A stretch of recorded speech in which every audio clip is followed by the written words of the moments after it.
Bonjour, bienvenue à tous. Je suis Fabrice Coustet, journaliste indépendant. Je suis ravi de vous retrouver pour cette quatrième édition de l'Handitech Trophy et puis aussi le quatrième jour puisqu'on a déjà fait tout au long eh bien de cette semaine qui est eh bien une remise des différents trophées, 6 trophées déjà qui ont été remis, il faut le dire, à des projets absolument extraordinaires. Vous le savez, tout au long de la semaine, on parle innovation, c'est la Handitech. Vous connaissez peut-être la French Tech, la MedTech ou la FinTech ou la PropTech. Eh bien, effectivement, il y a des jeunes gens, souvent très jeunes. On a eu des étudiants lauréats, on a eu des entrepreneurs, des start-upers qui veulent faire avancer, bouger les choses dans le handicap et en tout cas qui se servent de cette innovation eh bien, pour eh bien, faire avancer leur structure et proposer des choses qui vont nous aider et créer une vision plus inclusive de la société. C'est le rôle, c'est le job de Job in Life, le groupe qui est à l'origine de ce formidable événement. Quatrième édition, je le disais, avec nombre de partenaires qui se sont associés avec des dotations financières, puisque chaque lauréat reçoit 5 000 euros, mais également des contacts, et puis peut-être des contrats demain quand les innovations prendront forme, en tout cas, on l'espère. Au sommaire de cette matinée, désolé pour le tout petit retard, quelques problèmes techniques, c'est vrai que c'est pas évident d'avoir une édition 100% digitale. Eh bien, on va avoir donc 3 temps forts. Le dernier est pris, mais non des moindres, hein, communication et accessibilité. On va avoir également découvrir un magnifique projet, le projet immobilier Handilab avec la fondation Financo. Et puis, on aura le prix coup de cœur, le prix coup de cœur remis par, eh bien, enfin en tout cas voté par l'ensemble des salariés de la BPI. On terminera avec l'allocution de Franck Dutil, le patron de Job in Life, pour conclure cet événement. N'hésitez pas à partager encore une fois sur vos réseaux sociaux. On a vraiment besoin de vous, de votre soutien avec le hashtag HTT20 et puis bien sûr sur vos réseaux sociaux préférés. Allez, on démarre tout de suite avec le premier prix, communication et accessibilité digitale. Je vous propose tout de suite de découvrir le pitch des 2 candidats finalistes.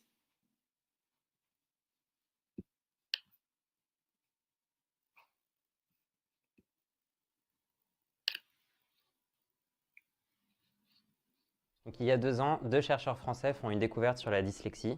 Ils prouvent que les dyslexiques ont en fait 2 yeux dominants. Ça veut dire que leur cerveau reçoit 2 images en même temps, l'image et l'image miroir. Il se trouve qu'en modulant et en pulsant l'onde lumineuse d'une certaine façon, on peut en fait effacer l'image miroir et tromper le cerveau.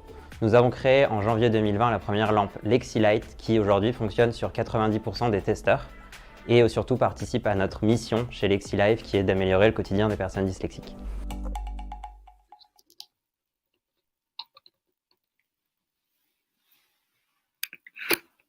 Bonjour, je m'appelle Lise et je vais vous présenter Pictocom by Picta. En France, 700 000 personnes souffrent de troubles du langage et évoluent dans un monde où la communication à distance fait partie de notre quotidien. Elles n'y ont pas accès car aucune application n'est adaptée à ces personnes.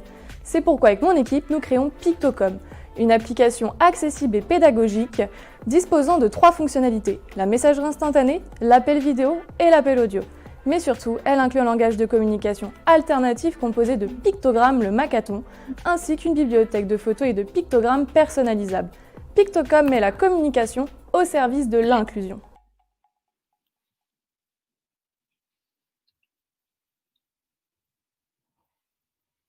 Voilà, Alexilive, Pictocom, 2 innovations pour cette catégorie communication et accessibilité digitale.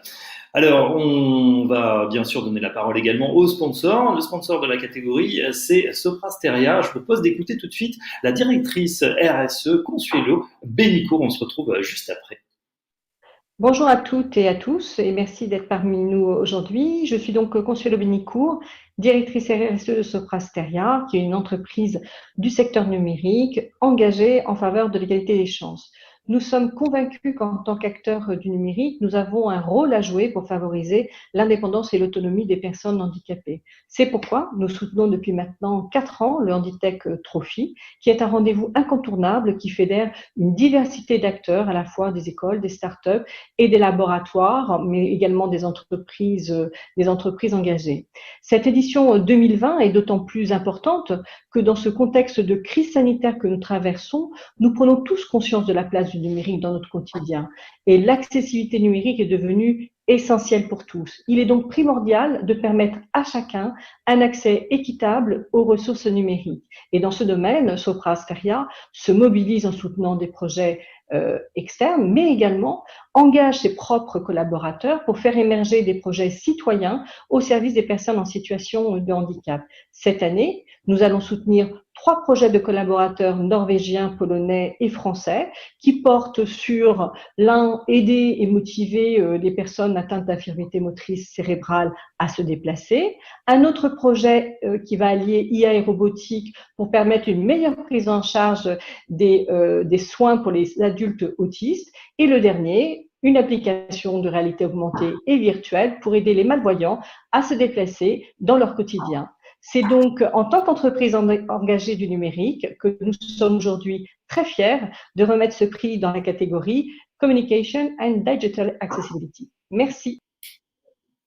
Communication and Digital Accessibility, eh bien ce prix Consuelo, on va le remettre ensemble dans quelques instants puisque vous allez nous rejoindre eh bien dans ce forum virtuel pour la remise de prix. Juste avant, je vous propose d'écouter Stéphanie Goujon puisque vous le savez, les institutionnels sont aussi de la partie et sont associés à cette 4e édition du Handitech Trophy. Stéphanie Goujon, elle est directrice générale du French Impact.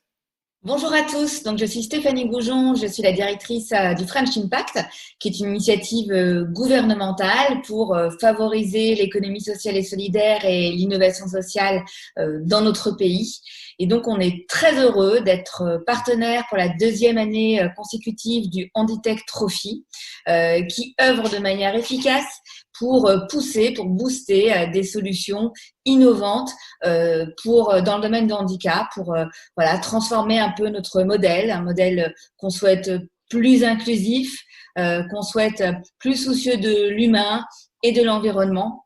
Et dans le contexte d'incertitude qu'on traverse, c'est plus que jamais nécessaire d'être solidaires ensemble et efficaces. Donc cette année, on est très heureux de contribuer à accompagner les prix sur la communication et l'accessibilité digitale. On a trouvé que les 2 finalistes étaient vraiment formidables, LexiLife et Pictocom. Ils mériteraient tous les 2 de gagner, mais bien sûr, il y aura un seul lauréat. Et en tout cas, on invite toutes les initiatives du Handitech Trophy à rejoindre l'écosystème French Impact, qui pourra leur donner accès à des bonnes pratiques, à des mises en connexion, parce que pour nous, l'objectif, c'est ensemble, c'est avec vous, de contribuer à construire un modèle plus solidaire, plus impactant, plus innovant et plus écologique. Merci beaucoup. Merci Stéphanie, effectivement, l'écosystème c'est important. On est rejoint par nos 2 finalistes. Bonjour Jean-Baptiste Fontès. Bonjour. Bonjour à Lise Amont pour LexiLife, c'était Jean-Baptiste. Pictocom, c'est Lise Amont. Bonjour Lise. Bonjour. Et bonjour Consuelo Benicourt, directrice RSE chez Sopra Steria. Consuelo, et on va pas vous laisser longtemps sur le grill. Je vous propose tout de suite de découvrir qui est le lauréat de cette catégorie communication et accessibilité digitale. On se retrouve tout de suite après pour célébrer le gagnant.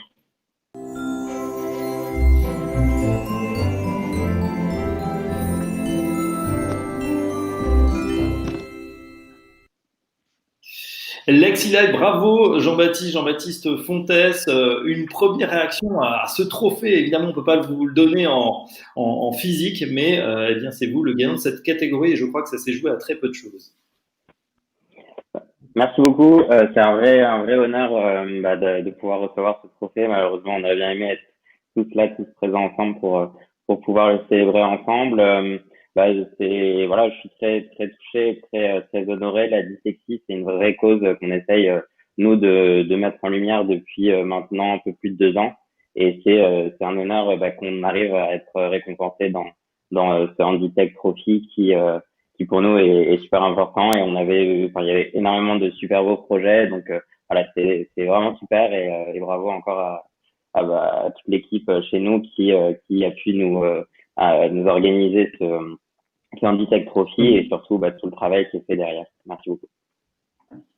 Lise, un petit mot aussi, parce que c'était vraiment un très beau crochet au Pictocom. Est-ce que vous pouvez nous en dire un petit mot? Oui, alors d'abord, félicitations à Jean-Baptiste, parce que c'est un très beau projet. J'ai été ravie de rencontrer d'autres entreprises qui mettent la technologie au service du handicap Trophy.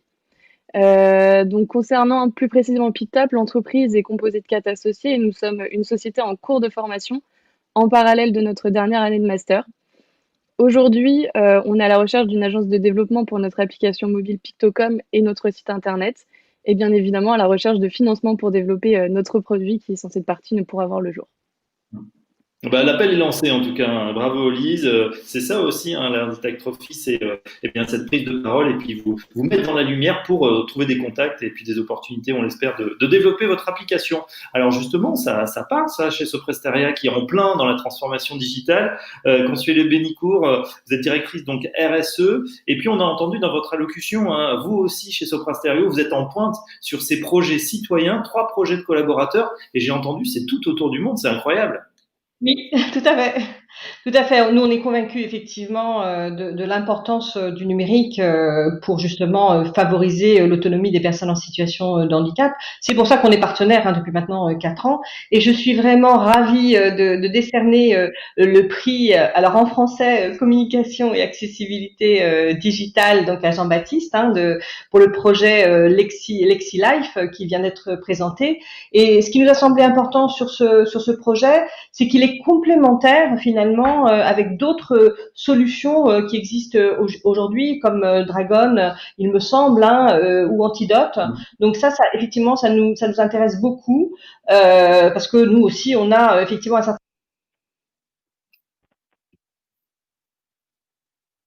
Ah, ça coupe un petit peu.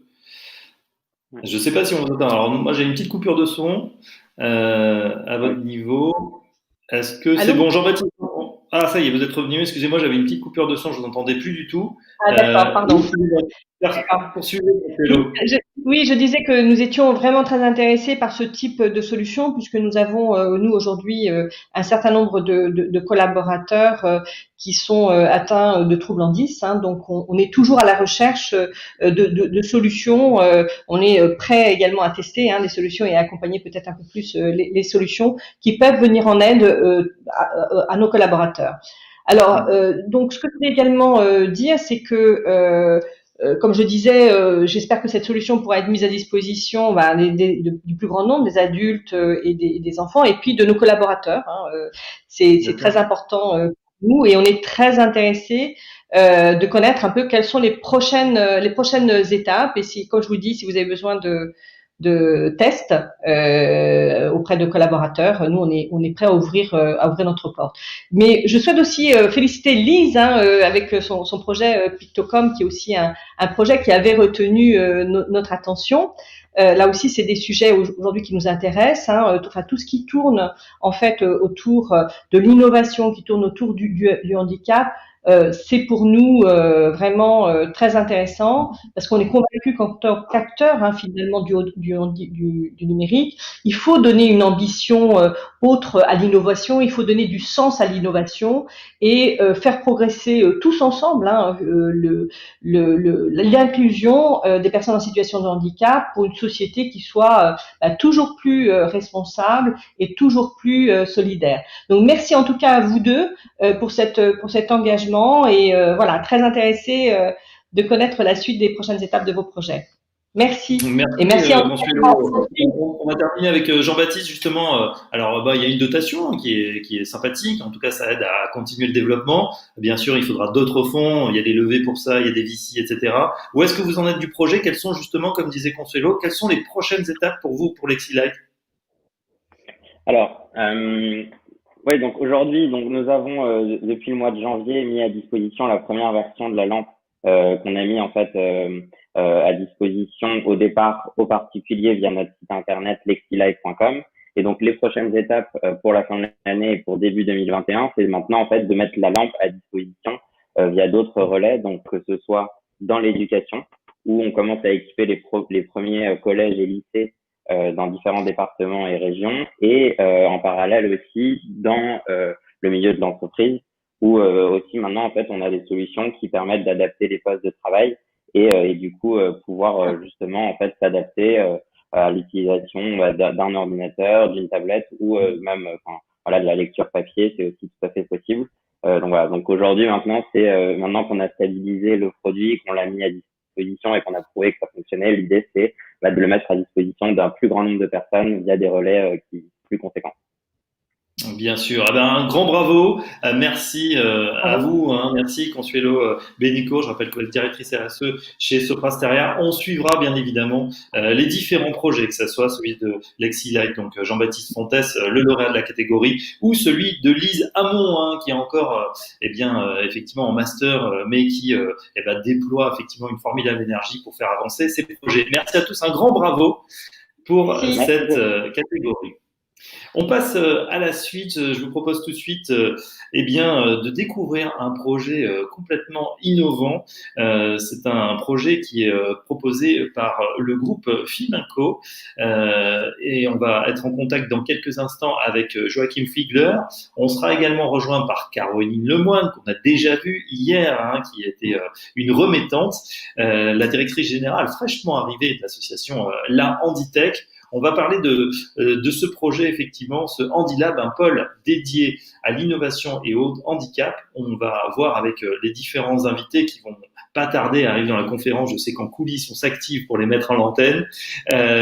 Pourquoi c'est important, sur quel territoire, à qui ça va servir, et puis pourquoi c'est le moment aussi de diffuser ce pôle, ce projet immobilier porté donc par le groupe Fiminco et accompagné par la Handitech.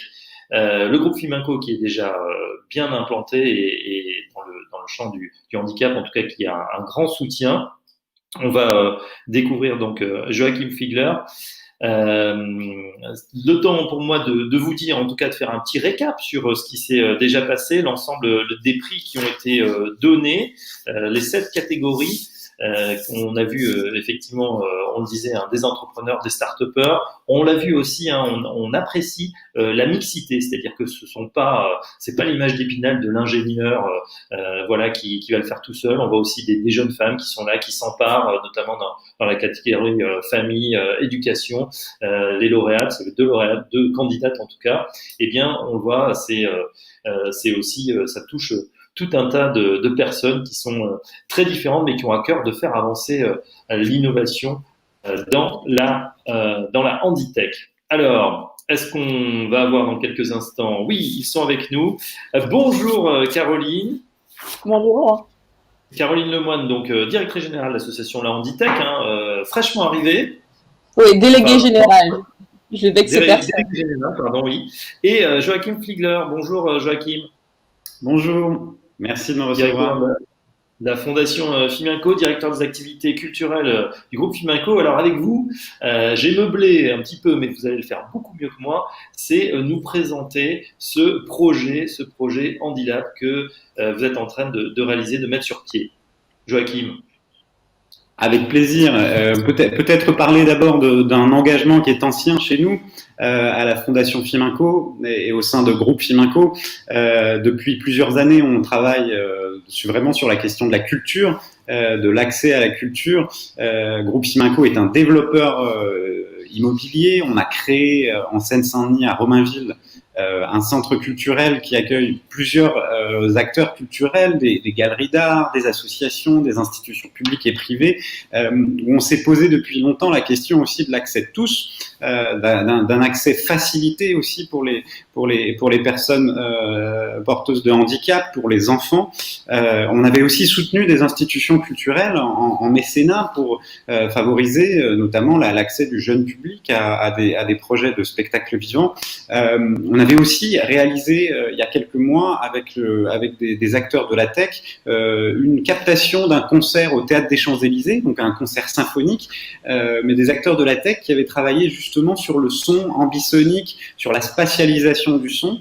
Ça, on l'avait fait sur les réseaux sociaux, mais tout de suite, on s'était rendu compte aussi déjà de l'excellence des acteurs qui pouvaient entourer les structures culturelles et que ces solutions-là, qui étaient des solutions d'accès à la culture, pouvaient trouver en fait des traductions très très rapides pour notamment les personnes porteurs de handicap.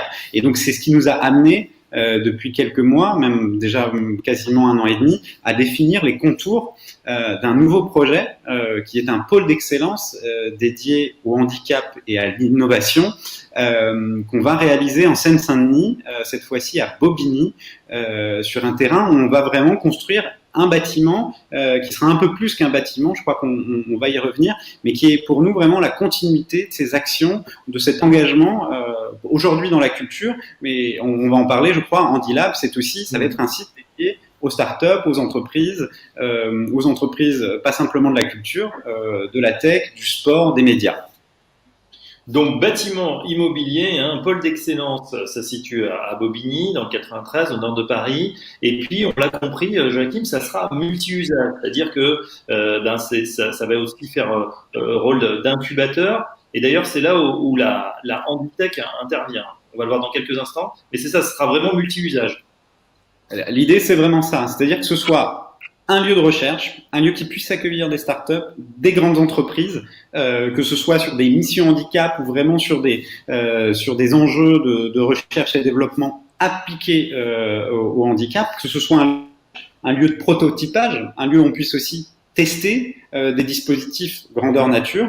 Et puis, nous, on aimerait aussi que ce soit un lieu de rencontre, que ce soit un lieu pour les pros, effectivement, mais aussi un lieu pour tous les publics. Et donc, il y a dans l'approche qui est la nôtre, de la construction de cet ensemble, tout un aspect qui sera vraiment accessible à tous. Donc, des espaces ludiques pour les enfants et pour les familles, un grand amphithéâtre connecté qui nous permettra, qui permettra aux startups, aux entreprises de tester des nouvelles solutions et qui nous permettra aussi de faire des contenus culturels, des contenus audiovisuels et de pouvoir tester certaines des solutions pour les malentendants ou pour certaines des déficiences qui pourront être travaillées dans ces espaces accessibles à tous. Et donc là, en fait, on défend vraiment l'idée d'un projet universel. Oui, alors très très beau projet. On a déjà, je pense, 14 bons candidats pour la rubrique Startup. C'est l'ensemble des finalistes de cette 4e édition. On a découvert tous leurs projets. Comment vous insérez justement la Handitech dans ce projet, Caroline Lemoine? La Handitech, on s'intègre de manière tout à fait logique. Quand le groupe Fiminco a commencé à nous parler du projet, on s'est rendu compte qu'on avait exactement les mêmes centres d'intérêt, c'est-à-dire l'innovation et le handicap. Après, groupe Fiminco apporte son expertise sur tout ce qui est bâtiment, construction. Nous, on va apporter notre expertise pour tout ce qui est réseau, acteurs du handicap, acteurs de l'innovation, pour gagner du temps, gagner de l'énergie et permettre de créer ces synergies qui sont essentielles pour aller chercher les bons acteurs et les mettre au bon endroit. D'accord. Oui, les synergies. Alors, je voulais revenir avec vous, Joachim, justement, sur la jeunesse du projet. Donc, vous l'avez dit, vous aviez identifié ça. C'est un projet quand même d'une grande ampleur. Quand on parle immobilier, ce sont des temps longs. On ne parle pas d'ouvrir un centre comme quelque chose d'existant. Là, c'est quelque chose que vous allez créer. Est-ce que vous pouvez nous en dire un peu plus justement sur la création du projet à l'origine? Oui, l'origine, ça a vraiment été le constat en fait ce manque en fait d'un lieu qui permettrait en fait de réunir tous ces acteurs en un lieu qui permette à la fois d'accueillir des professionnels et des publics, des familles notamment, et des jeunes. La Seine-Saint-Denis est un territoire peut-être le plus jeune de France, et ça a été aussi la rencontre de synergie en fait locale et territoriale. En fait, on va se situer au niveau du stade de la Motte. On est juste derrière l'hôpital Avicenne et à proximité immédiate de l'université Paris 13. Donc il y a comme un écosystème autour de nous, et puis surtout ça a été la rencontre avec le département de la Seine-Saint-Denis. Nous le projet qu'on porte est d'initiative privée, ça c'est vraiment l'idée de pouvoir le développer avec les acteurs que la Handitech va nous aider à rencontrer, mais c'est aussi de le penser en synergie avec un très très gros projet dont vous avez peut-être déjà entendu parler qui s'appelle Prism.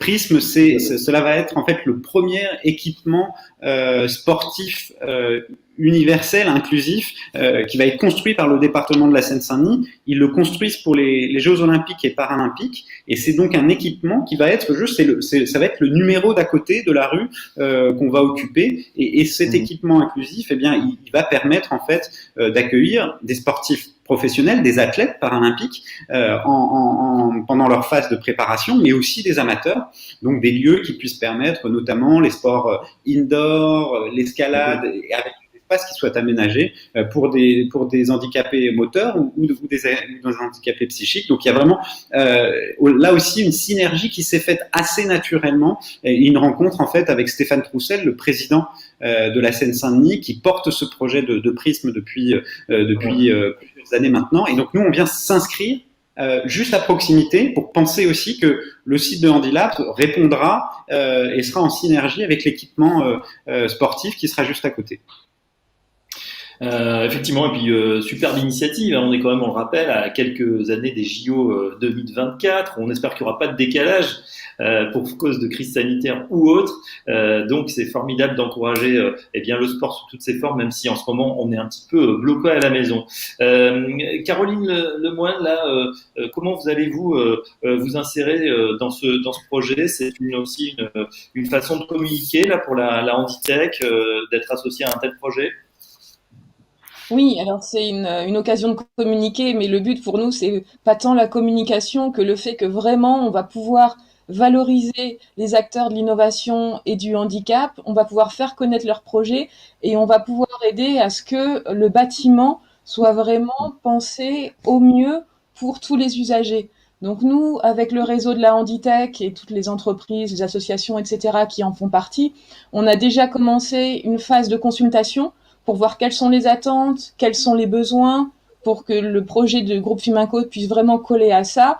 Et il y a un autre volet qui est bien sûr le fait de pouvoir mettre à disposition ou de faire rencontrer très facilement des structures qui peuvent proposer des services qui seront utiles au cœur du Handilab. Vous l'avez dit tout à l'heure, les gagnants qu'on vient de voir, Lexilight ou Pictocom, etc., on se rend tout de suite compte que ça peut être utile autant pour rendre le bâtiment accessible à tous que pour les entreprises qui auront leur bureau. Donc ça va être de la mise en relation, trouver des prestataires, trouver le réseau, faire connaître le projet et faire en sorte que dans ce pôle d'innovation, y viennent toutes les structures qui ont un rôle à y jouer. Ouais, Joachim, on a l'impression que là, c'est un véritable écosystème hein, qui est en train de se bâtir, que vous voulez créer, avec effectivement des startups, du sport, bien sûr des chercheurs. Juste, on va finir là-dessus. Le calendrier du projet, quand c'est, on a hâte de voir ça, évidemment, d'aller vous voir, et bien sûr en physique. Hein, on pourra faire un reportage éventuellement. Quel calendrier là du projet? Quand c'est que ça va sortir? En fait, l'ensemble du projet se joue maintenant, parce que c'est vraiment maintenant qu'on invente avec la Handitech la fonctionnalité des différents espaces. Caroline le disait très bien tout à l'heure. Quels sont les espaces qu'on va dédier aux startups, aux entreprises, les Fab Labs, les différents outils et services qui vont être offerts aux entreprises. Nous, on travaille aussi par ailleurs à des partenariats de sens avec Avicenne, l'hôpital, sur des espaces plutôt dédiés à la recherche, avec la grande halle de la Villette pour inventer peut-être une microfolie accessible à tous, universelle, qui permette à des enfants de venir s'épanouir et ça, ce sont des choses qui s'inventent maintenant, parce qu'il faut être prêt maintenant en 2020-2021 pour qu'on puisse tenir ce délai de 2024. 2024, ce sera l'ouverture de Prisme pour les Jeux paralympiques et olympiques, et puis ce sera l'ouverture aussi de Handilab. C'est en fait un calendrier assez serré parce que on a 3 ans pour le mettre en œuvre, mais c'est le calendrier de l'accélération des JO, c'est le calendrier du Grand Paris. Et puis je crois, vu effectivement la qualité et puis l'effervescence du monde des startups dans le cadre de la Handitech ou des trophées qui sont décernés cette année, je crois que l'urgence elle vient vraiment maintenant de pouvoir fédérer ces différentes forces autour d'un projet, d'un lieu qui sera un lieu de rencontre. Et puis 2024, c'est vraiment demain. Donc c'est aujourd'hui que ça se joue pour qu'on puisse, je l'espère, accueillir un maximum de talents au cœur de ce nouvel écosystème. En tout cas, les talents, ça ne manque pas. On en découvre une petite quinzaine, allez 14 hein, tout au long de cette semaine. Et je pense qu'ils seront ravis de rejoindre cette structure, hein, cette belle structure, le Handilab. On la suivra bien évidemment avec la Handitech. Merci Caroline Lemoine, directeur général de l'association La Handitech. Merci à Joachim Fiedler, le directeur de la Fondation Fiminco. Et à très bientôt. On continue cette remise des prix sans transition avec le prix coup de cœur. Le prix coup de cœur remis par la BPI, l'ensemble des salariés qui a voté pour son coup de cœur sur l'ensemble des finalistes. vous propose d'écouter tout de suite Philippe Kunters, le directeur du développement durable et de la RSE à BPI France. Bonjour à toutes, bonjour à tous. Pour la 4e année consécutive, nous avons le plaisir et l'honneur d'être aux côtés de Franck Dutil et de son équipe pour cette nouvelle édition du Handitech Trophy. Cette année encore, malgré le contexte que nous connaissons tous très bien, nous sommes heureux de constater la très forte mobilisation des entreprises et d'ailleurs avec un taux de renouvellement très important des dossiers et des solutions qui sont proposées pour proposer les services et des solutions afin d'aider les personnes en situation de handicap. Cette année encore, l'innovation, l'énergie, la détermination de contribuer à faire en sorte que notre société soit un environnement plus inclusif est au rendez-vous et cela nous réjouit bien entendu. Cette année encore, BPI France est mobilisé avec, comme toujours, un vrai travail collectif, une véritable envie de participer avec la direction de l'innovation, la direction des ressources humaines, la direction de la communication et bien sûr la direction du développement durable et de la RSE pour contribuer à ce que cette nouvelle édition soit vraiment un magnifique succès, ce qui est le cas. Et on s'en félicite. Cette année encore, nos salariés participent, comme les années précédentes, en votant massivement avec le prix coup de cœur BPI France. Nous sommes très heureux de participer à cette nouvelle édition 2020. Merci à tous les entrepreneurs et à toutes les équipes qui ont proposé des services et des solutions. Et un très grand merci une nouvelle fois à l'équipe du Handitech Trophy. Merci Philippe. Alors ça tombe bien, on n'était pas sûr de vous avoir en direct Philippe, mais eh bien, vous avez pu libérer votre agenda pour eh bien, remettre ce prix. Comment ça va Philippe? Très bien, merci. Bonjour à tous. Vraiment très heureux d'être avec vous ce matin. Formidable. Ouais, alors vous avez vu déjà la différence. On peut pas se voir évidemment en direct sur la scène et remettre le prix en physique. On vous a vu en vidéo et là on passe encore une marche. C'est quand même sympa de pouvoir communiquer comme ça en visio. Le patron de BNP Paribas Cardiff nous l'a dit, c'était mardi. C'est le new normal, ces conférences, ces visios. On a tous découvert des nouveaux outils. Et puis je crois que dans le portefeuille chez BPI, vous encouragez aussi la transition numérique. On a vu une foison de startups qui sont financées année après année et qui font progresser tout l'environnement tech français. On parlait de French Tech, mais je pense que c'est très important qu'on le découvre et qu'on découvre encore mieux avec cette semaine, la Handitech. Oui, absolument. Enfin, on a une véritable culture, comme vous le savez, de l'innovation, et notamment avec tout un ensemble de startups qui proposent des solutions en permanence, qui permettent d'ailleurs, nous, c'est quelque chose de très central, c'est l'inclusion sociale.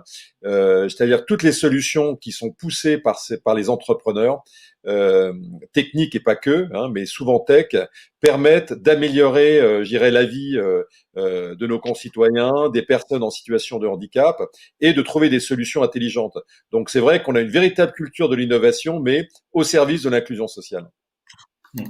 Alors justement, vous nous l'avez dit dans le petit extrait qu'on vient d'écouter, ce prix coup de cœur, ce sont les salariés de BPI qui font un vote, tout simplement. Ça représente combien de personnes? Combien de personnes ont voté? C'est un peu moins de 200 personnes en fait cette année. Parce que vous le savez, on est très mobilisés sur beaucoup de sujets en ce moment avec la crise. Les salariés de BPI France sont un peu sur le pont. Nous, on est une ETI bancaire, vous le savez, on est 3000 au total. Et donc, on a vraiment mobilisé les salariés pour qu'ils puissent voter au Handitech Trophy. Alors, ils aiment énormément le faire. Pour nous, c'est un point de rencontre important. Et puis, on espère progresser chaque année, naturellement, qu'il y ait davantage de salariés qui votent, bien sûr. Bon, allez, sans plus attendre, cher Philippe, je vous propose de découvrir justement quel est le lauréat. Tous les votants, les 200 votants se sont exprimés. On découvre tout de suite le lauréat coup de cœur.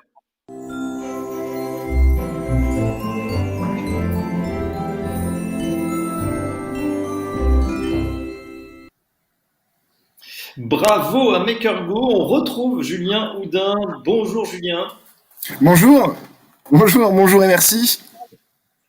Je me souviens de votre décor incroyable. Voilà, on voit d'un côté, eh bien, c'est très sérieux, les dossiers qui sont à votre droite, et puis le fond, on sent que c'est le génie créatif. Alors, je rappelle, Julien, c'est vrai on n'a pas eu le temps d'en parler. On va resituer ce que fait Ergo dans un instant.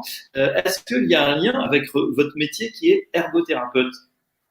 Oui, un lien avec le métier de l'ergothérapeute, parce que l'ergothérapeute est un professionnel qui va aider les gens à retrouver de l'autonomie dans la vie de tous les jours. Ça peut passer par la recherche de solutions de compensation technique. Et historiquement, il y a toujours eu un travail d'adaptation. Alors au début, c'était du bricolage, de la bidouille. Après, ça s'est perdu par des aides techniques standardisées qui sont commercialisées. Mais il y a quand même un savoir-faire et puis une appétence vers l'innovation, vers la recherche de nouveaux moyens de faire, en fait. Très bien. On rappelle ce que fait MakerGo pour ceux qui vous ont raté avant-hier. Oui, alors MakerGo, c'est un laboratoire de fabrication numérique qui est intégré dans un établissement médico-social, le foyer d'accueil médicalisé APF France Handicap d'Infi, et dans lequel on réalise des aides techniques, les usagers réalisent des aides techniques, des objets du quotidien avec des imprimantes 3D et d'autres techniques. Et puis, depuis 2 ans maintenant, on travaille au développement d'un bras robotisé d'aide à la prise des repas pour aider les personnes qui ne peuvent plus se nourrir seules, qu'elles puissent le faire avec un bras robotisé pour les aider dans cette... Ouais, le stade du développement, juste, vous nous disiez, vous étiez sur le prototypage et vous continuez évidemment à améliorer le produit. Voilà, c'est ça. Et puis ce qui est très différent par rapport à tous les autres concurrents qu'il y a pu avoir dans la Handitech, c'est que nous, notre produit n'est pas encore sur le marché. On développe avec les usagers dans notre laboratoire intégré. C'est pas notre mission à la base de développer des aides techniques. On peut le faire et c'est vraiment génial. On a identifié les besoins utilisateurs, on a commencé à prototyper. Maintenant, il faudrait pouvoir rendre cette aide technique accessible au plus grand monde. Alors, mettre les plans en libre accès sur Internet, c'est une chose, mais trouver d'autres modèles de diffusion et de distribution en est une qui permettrait vraiment de toucher le plus grand nombre. Et je remercie tous les collaborateurs de BPI France qui ont voté pour notre projet, parce que je pense que derrière, ils ont eu la volonté de soutenir ce projet qui porte des valeurs d'open source, de partage, d'innovation ouverte, et je les remercie vraiment. Ouais, c'est vrai que l'innovation ouverte, c'est ce qui caractérise aussi ce projet. C'est peut-être ce qui a séduit cet esprit un peu open source, les salariés de BPI France. Philippe Kunter, un commentaire justement pour féliciter bien sûr Julien.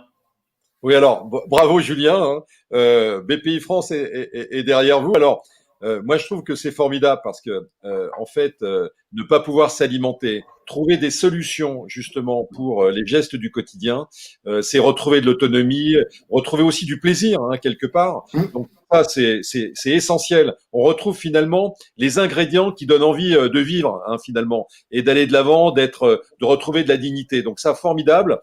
Pour moi c'est juste essentiel, fondamental. C'est pour ça que les salariés de BPI France, je dirais, ont choisi votre projet.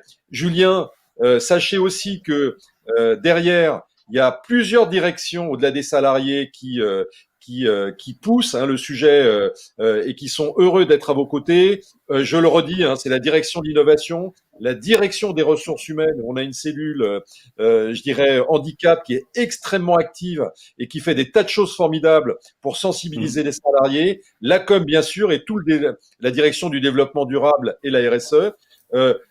Nous, ce que l'on peut vous dire, c'est qu'on est vraiment heureux et fiers de participer au Handitech et de vous décerner vraiment le prix salarié. Alors, merci Julien pour ce que vous faites et encore bravo.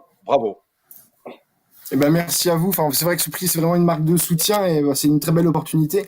Et j'ai envie de la saisir et puis d'aller plus loin en fait, pour rendre cette aide accessible. C'est vraiment génial. Je voudrais faire quelques remerciements si c'est possible. Je voudrais remercier Christelle. Je voudrais remercier Christelle, qui est l'utilisatrice, qui est à la base de ce projet, qui nous a inspiré dès le début, qui est là, qui suit au quotidien et qui est très patiente. Ça fait 2 ans qu'on travaille. Elle attend, elle va bientôt pouvoir manger avec son appareil. Ça, c'est une chose. Et puis, au-delà de ça, ce qui nous a permis de développer ce projet, c'est APF France Handicap, l'établissement pour lequel je travaille. Je pense à notre directeur, Jérôme Moreau, qui soutient l'innovation. C'est une prise de risque pour un directeur d'établissement médico-social de permettre de faire ça. On est un peu à la frontière, mais ça permet de faire de belles choses. Enfin, c'est vraiment génial. Et puis, je voudrais aussi remercier tous nos premiers soutiens financiers qui sont des organismes publics, la région Bourgogne-Franche-Comté, le département de la Nièvre, qui nous ont soutenus financièrement parce que il faut de l'argent pour débuter, c'est sûr. Et puis, il en faut encore pour la suite, c'est très important. Et un autre remerciement à tous les étudiants qui ont participé au projet, qui ont travaillé, qui ont mis de la générosité pour mettre leurs compétences techniques au service de quelque chose qui a du sens pour eux, en fait. je veux vraiment les remercier. Et en particulier Georges Tawil qui travaille depuis le début sur ce projet. Bravo, ça sert aussi à ça, c'est vrai, les prix, à remercier toute son équipe. Julien, dernier mot, vous êtes où? Vous êtes dans quelle ville exactement? Alors, on est dans une petite ville qui s'appelle Imphy, qui est à 10 km de Nevers, en Bourgogne. D'accord, très belle région, effectivement. On salue effectivement tous les habitants de ce territoire. Philippe, on le rappelle, c'est vrai que c'est aussi l'aide à toutes ces entreprises, c'est aussi du tissu local, ce sont des emplois non délocalisables et ça fait progresser l'ensemble des territoires. Nous, ce qui est l'ancrage territorial, c'est ce que l'on dit, c'est central, quoi. La proximité, vous savez que c'est une des valeurs cardinales de BPI France. Donc, tout ce qui se fait en local, à proximité, naturellement, on porte une attention formidable. On a 50 implantations sur le territoire, donc pour être au contact des entreprises et des porteurs de projets. Donc, fatalement, ça nous touche, naturellement. Bravo en tout cas et merci pour votre enthousiasme. Julien, continuez comme ça. On aura plaisir à vous retrouver et à suivre évidemment les progrès de MakerGo. Merci Philippe également, le directeur Philippe Koumta, le directeur développement durable et RSE de BPI France. On arrive au terme de cette remise de prix et de cette très bonne semaine Handitech Trophy. On va retrouver dans quelques instants celui qui est à l'origine justement de Handitech et Handitech Trophy, le patron du groupe Johnny Live et Franck Dutil. Franck, bonjour. Bonjour à toutes et à tous et bon week-end Fabrice. Vous avez suivi évidemment toute cette semaine, ces 7 prix, on va les redire rapidement dans la catégorie. Alors, je ne sais pas si on vous entend bien. Alors, je ne sais pas si vous m'entendez. Fabrice, vous m'entendez? C'est bon. Ok, parfait. Bon, c'est parfait. Donc, bonjour à toutes et à tous. Et Fabrice, merci. Je voulais en profiter pour te remercier pour cette animation au cours de ces derniers jours. Alors, au-delà de ton professionnalisme, je pense qu'on a tous été ravis de ton enthousiasme et de l'énergie que tu as mis dans cette cérémonie. Donc, merci beaucoup. Je voulais remercier également la technique, ceux qui sont en régie, les interprètes LSF, qui nous ont permis d'organiser un événement en live vraiment de très bonne qualité, vivant, plein d'enthousiasme. Voilà, donc alors c'est à moi qu'incombe cette lourde tâche de clôturer cette 4e édition des Handitech Trophy. Je pense qu'elle est d'autant plus lourde qu'on s'était quand même habitué à avoir nos petits rendez-vous quotidiens, plein d'émotions, plein de passion et aussi avec pas mal de suspense. Donc ça va nous manquer, c'est sûr. Je voulais aussi, j'ai une pensée particulière pour mes équipes, particulièrement à Carla qui est en régie aujourd'hui et Marion qui depuis 6 mois et contre vents et marées ont maintenu cet événement, souhaité le maintenir malgré les contraintes sanitaires, les bouleversements d'organisation. Donc c'est vraiment une prouesse et je souhaitais les remercier chaudement. Évidemment, je remercie une nouvelle fois nos sponsors, nos partenaires qui sont si nombreux et sans qui, évidemment, cet événement n'aurait pas été possible. Et puis, je félicite une nouvelle fois les lauréats de ce jour, les fabuleux lauréats des journées précédentes également. Alors, Fabrice, tu parlais d'un trophée virtuel, mais ils auront bientôt le vrai trophée qui leur sera transmis par la poste dans les prochains jours. Donc merci pour toute l'énergie qu'ils nous communiquent avec leur projet fantastique, leur histoire incroyable. Donc tout ça, c'est un plein d'énergie pour nous. Et donc si cette cérémonie se clôture aujourd'hui, en tout cas, je pense que l'engagement va se continuer dans les prochaines semaines et se continue. Alors, évidemment, les lauréats vont être accompagnés. Alors, on a des accompagnements par de nombreux partenaires qu'on peut retrouver sur notre site web. Mais on va avoir des accompagnements techniques. J'entendais tout à l'heure des besoins justement en réalisation de site web, mais des accompagnements marketing, en propriété intellectuelle, en marque, donc juridique également. Donc, on va continuer à accompagner les lauréats, mais plus globalement, la Handitech, et Caroline en parlait hier, accompagne évidemment les startups, mais également les grands groupes, et c'est ça qui est important, c'est cette connexion entre les grands groupes et les startups, les labos, enfin mettre en ligne tout l'écosystème pour finalement continuer à développer, à concevoir des projets inclusifs. Donc, il faut pas hésiter à contacter Caroline Lemoine, qui est là au sein de l'association La Handitech toute l'année pour les accompagner. Bon, donc je pense que tout est finalement en ordre de marche pour faire que cette année 2021 soit vraiment l'année de l'inclusion, placée sous le signe de l'inclusion, qu'on y aille tous ensemble. Donc, je vais pas vous donner rendez-vous l'année prochaine, mais je vais vous donner rendez-vous dans les prochaines semaines pour continuer notre engagement en faveur des situations de handicap.